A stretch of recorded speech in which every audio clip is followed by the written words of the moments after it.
नमस्कार विद्यार्थी मित्रांनो, बघा मी एक नफा आणि तोटा या प्रकरणावर एक प्रश्न घेऊन आलेलो आहे. बघा एक प्रश्न काय बघा, क्वेश्चन: एक माणूस 8% नफ्याने तांदूळ विकतो आणि वास्तविक मापापेक्षा 25% कमी वजन वापरतो, तर त्याचा नफा किती असेल? हा क्वेश्चन बघा मुंबई पोलीस 2022 ला विचारला गेलेला आहे, म्हणजे प्रिव्हियस इयर क्वेश्चन आहे बरोबर.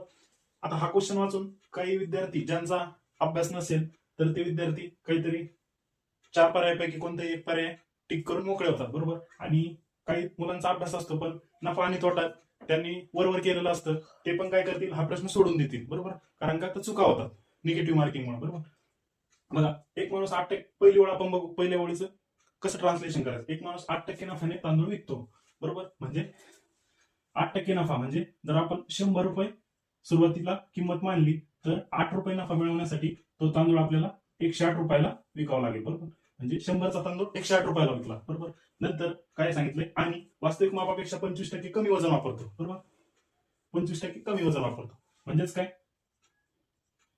100ला तो जर तांदूळ विकायचा तर तो 75लाच विकलेला असेल बरोबर. म्हणजे वजनाच्या स्वरूपात दिले पण आपण ते रुपयाच्या स्वरूपातच पण घेऊ शकतो बरोबर. 100 ग्रॅम असेल तर 75 ग्रॅमच वजन वापरलं याचा अर्थ बरोबर. म्हणजे इथं आलं 75. नंतर काय विचारलं तर त्याचा नफा किती असेल. आता आपल्याला नफा टक्क्यात विचारलाय बरोबर. आपल्याला शेकडा नफ्याचं सूत्र माहिती आहे बरोबर. शेकडा नफा बरोबर काय असेल सूत्र, शेकडा नफा, नफा भागिले खरेदी किंमत गुणिले 100 बरोबर. म्हणजे या दोन लाईन वरून आपण 75 रुपये ही खरेदी किंमत मानू शकतो आणि 108 रुपये ही विक्री किंमत मानू शकतो बरोबर. म्हणजे 75 रुपयाची वस्तू आपण किंवा 75 रुपयाचा तांदूळ आपण 108 ला विकला बरोबर. तर 108 वजा 75 किती येते, 25 आणि 8 33 बरोबर. म्हणजे 33 रुपये नफा झालेला असेल, भागिले खरेदी किंमत किती 75 बरोबर, गुणिले 100. हे सॉल्व्ह करून आपल्याला पर्सेंटेज प्रॉफिट म्हणजे शेकडा नफा याची किंमत मिळेल बरोबर. आता 33 भागिले 75 गुणिले 100 बरोबर. वरती 100, 25 चोक 100 करतो आणि 25 त्रिक 75 करतो बरोबर. परत 3 33 ला भाग जातो का, तर जातो. 3 1 3, 3 11 33 बरोबर. उरलं काय, फक्त 11 आणि 4 यांचा गुणाकार, 11 गुणिले 4 बरोबर.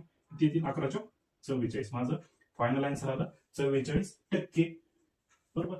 तर त्याचा नफा किती असेल, तर त्याचा नफा तांदूळ विकून 44% नफा आलेला असेल बरोबर. ऑप्शन किती, ऑप्शन नंबर ए बरोबर.